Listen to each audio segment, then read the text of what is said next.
아브라함 때에 첫 숙련이 들었더니 그 땅에 또 숙련이 들매 이삭이 그랄로 가서 블레셋 왕 아비멜렉에게 이르렀더니 여호와께서 이삭에게 나타나 가라사대 애굽으로 내려가지 말고 내가 네게 지시하는 땅에 거하라. 이 땅에 유하면 내가 너와 함께 있어 네게 복을 주고 내가 이 모든 땅을 너와 네 자손에게 주리라. 내가 네 아비 아브라함에게 맹세한 것을 이루어 네 자손을 하늘의 별과 같이 번성케 하며 이 모든 땅을 네 자손에게 주리니 네 자손을 인하여 천하 만민이 복을 받으리라. 이는 아브라함이 내 말을 순종하고 내 명령과 내 계명과 내 율례와 내 법도를 지켰음이니라 하시니라. 이삭이 그랄에 거하였더니 그곳 사람들이 그 아내를 물음에 그가 말하기를 그는 나의 누이라 멈췄죠. 그는 나의 누이라 하였으니 리브가는 보기에 아리따움으로 아내라 하기를 두려워함이었더라. 이삭이 거기에 오래 거하였더니 이삭이 그 아내 리브가를 껴안은 것을 블레셋 왕 아비멜렉이 창으로 내다본지라. 이에 아비멜렉이 이삭을 불러 이르되 그에게 대답하되 이르되 그가 정녕 내 아내연을 어찌 내 누이라 하느냐. 이삭이 그에게 대답하되 내 생각에 그를 인하여 내가 죽게 될까 두려워하였음이로다. 아비멜렉이 가로되 내가 어찌 우리에게 이렇게 행하였느냐. 백성 중 하나가 내 아내와 동침하기 쉬웠을 뻔하였은즉 내가 죄를 우리에게 입혔으리라. 아비멜렉이 이에 모든 백성에게 명하여 가로되 이 사람이나 그 아내에게 범하는 자는 죽이리라 하였더라. 창세기 26장 1절부터 11절. 마누라인데 마누라가 아니라고 뻥을 친 거예요. 뻥을 친 거예요. 제 아버지가 뻥치고 아들도 뻥치고. 하나님께서는 10계명을 제2계명을 통해서 우상을 섬기지 말라고 이렇게 명령하신 바가 있어요. 그리고 출애굽기 20장 5절에서 6절 그 말씀은 그것들에게 절하지 말며 그것들을 섬기지 말라. 나 여호와 너희 하나님은 질투하는 하나님인즉 나를 미워하는 자의 죄를 받되 아비로부터 아들에게 3사대까지 이르게 하거니와 라고 이렇게 말씀을 하셨어요. 많은 사람들이 이 말씀을 두려워함으로 받고 있어요. 어떤 사람은 할아버지가 지은 죄로 인해서 왜 자기까지 죄값을 받아야 하느냐고 하지만 이 말씀은 아버지가 죄를 짓고도 회개하지 아니할 경우 그 아들 뒤에 와서 같은 죄를 짓게 된다는 그런 말씀이에요. 똑같은 죄를 짓는다고 아버지가 악하게 살았어? 그러면 그 아들도 꼭 악하게 살아. 아버지가 도둑질 강도질해서 처먹고 살았어? 그 아들 새끼도 똑같아. 도둑질 강도질해서 처먹고 살아. 똑같아. 그 아들 뒤에 와서 같은 죄를 짓게 된다는 말이라고요. 똑같은 죄를 짓는다고요. 다시 말하면 죄가 자식에게 반복되어져요. 그 반복되어지는 것을 말해요. 그런데 제2계명의 말씀이 본문에서 아브라함 가정의 이삭을 통하여 나타나게 되었어요. 이삭은 참으로 위대한 아버지를 두었고요. 아브라함 역시 아주 훌륭한 아들을 두었어요. 창세기 35장 28절에 의하면은 이삭은 180살을 살아서 아브라함이나 야곱보다 더 장수를 하였어요. 그러나 성경에서 그 생애는 아브라함이나 야곱보다 짧게 이렇게 기술을 들고 있어요. 창세기 24장에서는 아버지 아브라함이 그 종을 보내서 리브가를 데려와서 이삭이 그녀를 친구로 맞이하는 그 장면이 있죠. 창세기 25장에서 리브가가 잉태하지 못할 때 이삭이 하나님께 그 기도하는 장면, 그리고 창세기 26장 이삭에 대한 그 내용이 전부예요. 전부. 본문은 아버지 아브라함이 일찍이 범한 죄를 이삭이 똑같은 환경에서 똑같은 죄를 범하는 내용이에요. 아버지가 악하게 사니까, 아버지가 아주 악하게 사니까는 그 자식들도 아들, 딸들도 그대로 본받아가지고 그대로 악하게 살아요. 입만 열면 거짓말하고 사기치고 도둑질하고 강도질하고 사람 때려서 돈 받고 남의 집 몰래 들어가가지고 강도질하고 도둑질하니까 자식도 그대로 본받아가지고 강도질하는 거예요. 그 리브가가 자기 아내였잖아요. 이삭의 아내가 리브가잖아요. 근데 아니라고 누이라고 속이잖아요. 그 아버지 아브라함하고 어쩌면 똑같아요. 그 아버지의 그 아들이지.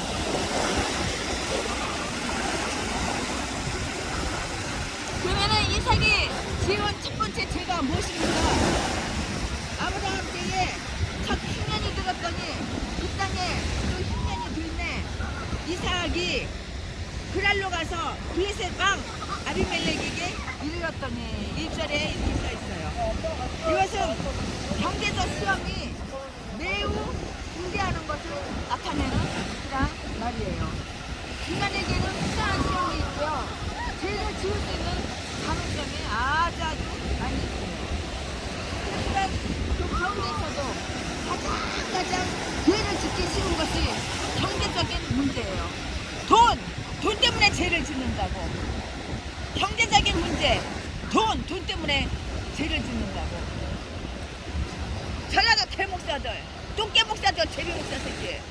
남의 돈 쉽게 공짜로 뺏어 처먹으려고, 뜯어 처먹으려고, 전재산 털어 처먹으려고 수단 방법을 가리지 않고 얼마나 악하게 사람을 칼로 찌르고 결혼식은 10번도 더 해, 20번도 더 해. 자식 새끼는 줄줄이 사탕 났으면서 자식이 없다고 거짓말 시켜가지고 결혼하자고 여자도 돈 많은 여자 속여가지고 돈만 쫙 빨아먹고 개뼈에서 밑에서 때려서 버리고 이런 것들은 다 전라도 개목사야. 쓰레기 개종자들. 전라도 것들은 왜 이렇게 다 큰 것들만 있는지 몰라. 도둑질하고 강도질하고 자식 팔아서 처먹고 살고 창남. 그리고 안 그랬다 그러고 아가리만 벌면 속이고 거짓말하고. 지 애비가 그렇게 살았기 때문에 지 자식들도 다 그렇게, 그 자식된 개목사들도 다 그렇게 사는 거야. 지 애비 6천 먹이는 거야. 지 애비가 교도소로 수십 번 들락날락거렸으니까는 아들 새끼가 전라도 개목사, 쓰레기 목사, 제비 목사 새끼 아들 새끼가 목사가 됐어도 똑같아. 지 애비가 했던 것처럼 교도소 수십 번 들락날락거리고 자지나 팔아서 처먹고 살고 며칠 내서 처먹고 살고 아가리만 보이면 속이고 자식을 오면 제 애비를 알 수가 있는 거야. 경제적 시험이 매우 중대한 것을 나타낸다고요.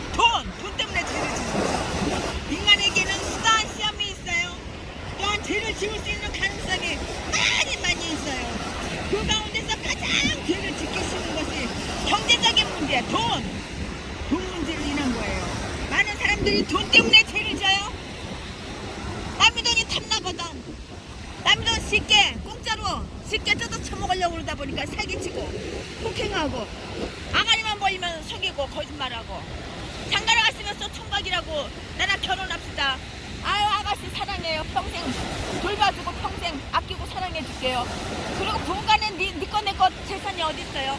재산을 갖다 여자 재산은 쫙 빨아쳐먹고 개뼈듯이 패고 칼로 찌르고. 이게 바로 전라도 개목사야. 쓰레기 제비목사 새끼. 날마다 자식 팔아서 처먹고 사는 매춘부 새끼야. 사람들이 돈 때문에 죄를 짓고 하나님을 떠나요? 이것은 아브라함이나 이삭 때 그때만이 아니라고요. 오늘 이 시대에서도 수없이 반복되고 있어요. 태신아가 당해봤으니까 알지. 안 당해보고 어떻게 이런 말을 하겠어. 같이 살아봤으니까 알지. 아니 같이 안 살아보고 어떻게 알겠어. 내가 당해봤으니까 알지. 태신아가 피해를 당해봤으니까 알지. 다 전라도 악마 새끼들 가면 쓰고 가식적으로 위선으로 이런 것들이 다 개놈자 전라도야. 전라도. 불행하게도 이때 이삭은 자기 아버지처럼 믿음이 약해졌어요. 물론 이삭은 애국까지 내려가지는 않았고요. 그랄에 머물렀다고 했어요. 그러나 그랄 지방은 애국과 국경 지리에 있는 곳으로 이삭은 결국 애굽에 가기 위해서 마지막 국경 지대인 그랄에 머물렀던 것을 알 수가 있는 거예요.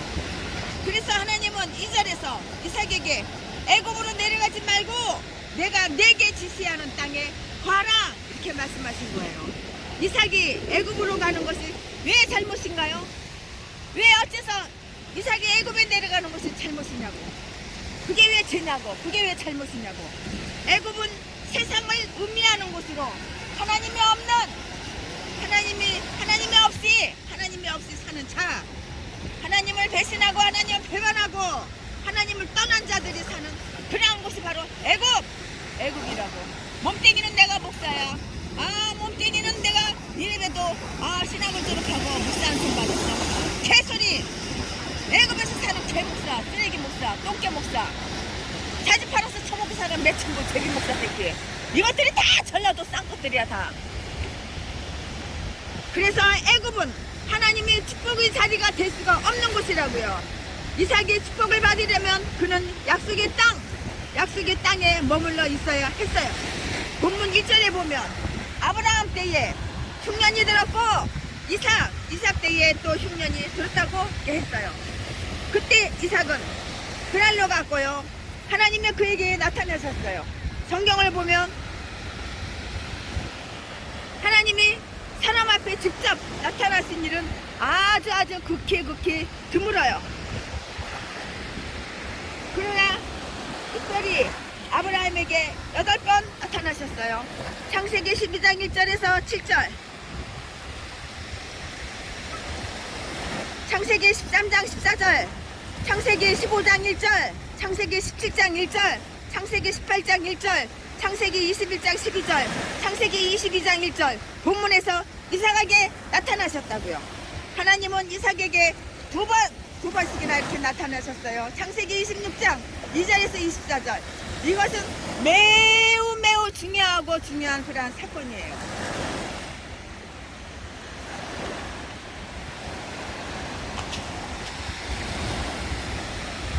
하나님은 우리처럼 좁은 생각을 갖지 않으셔서 너는 내 아버지 아브라함으로부터 배운 바가 없느냐?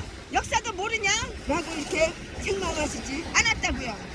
이삭이 아브라함으로부터 배우지 못했다면 우리는 이삭에게 기대할 것이 아무것도 없을 것이에요.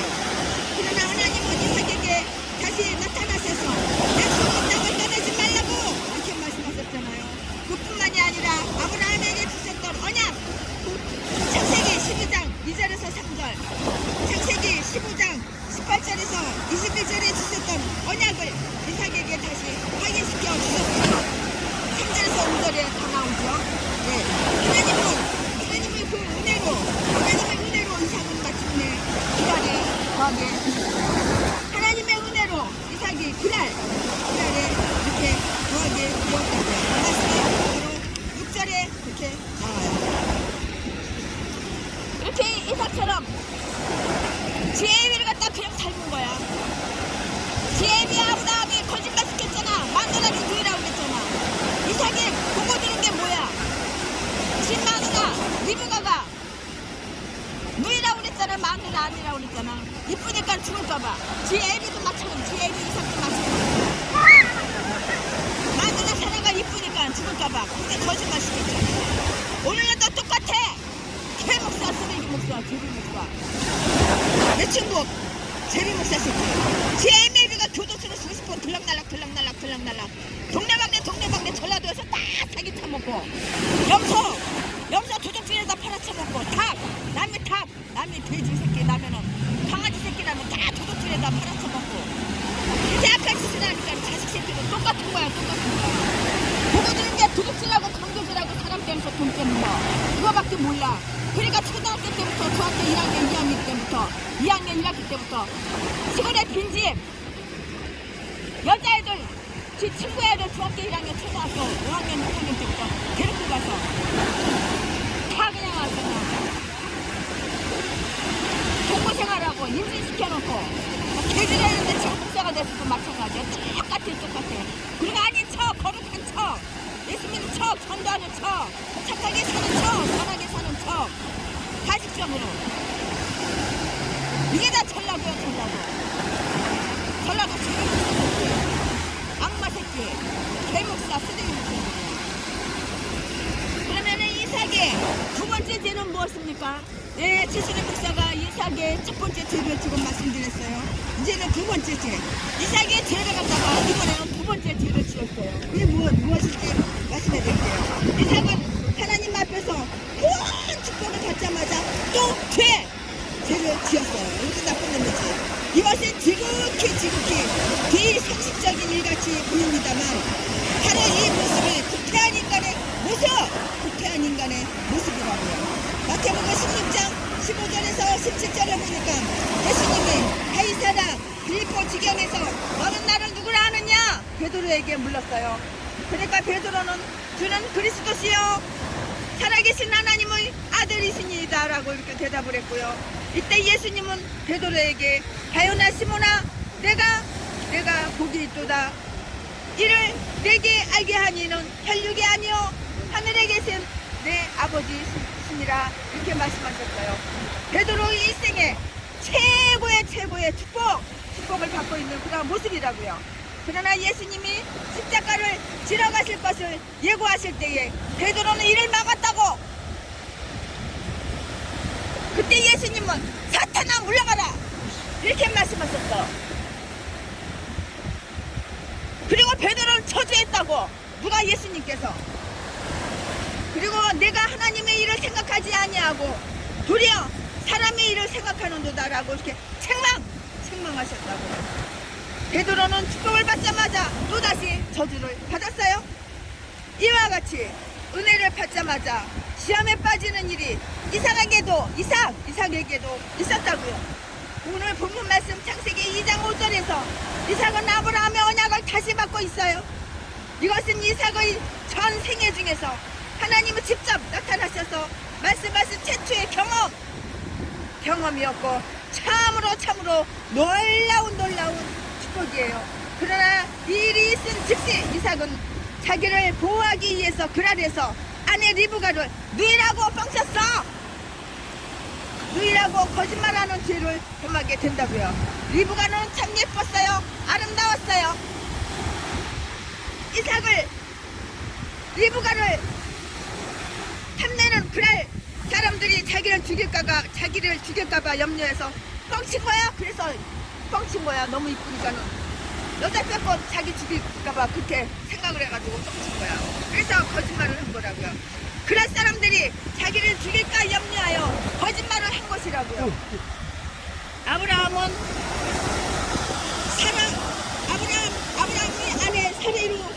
아브라함의 아내 사라로 인하여서 두 번 근심했다고 이렇게 말했어요.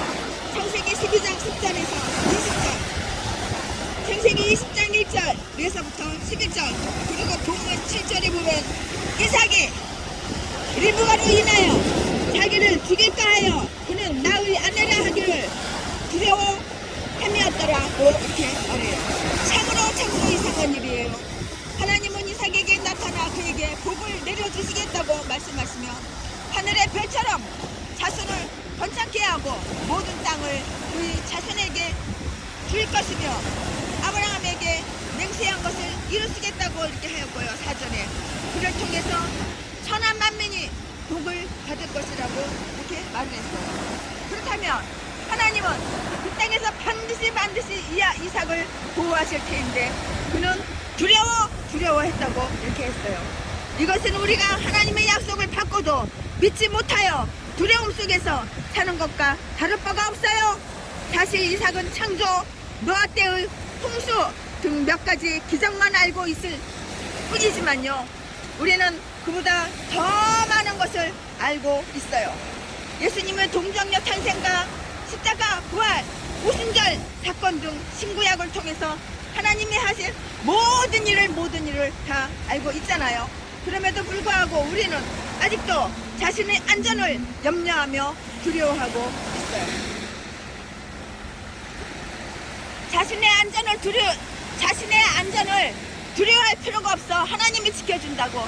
재순해봐. 연약한 여자가 얼마나 대범하고 얼마나 깡다구가 좋은 걸 봐봐. 두려워하는 마음 전혀 없어.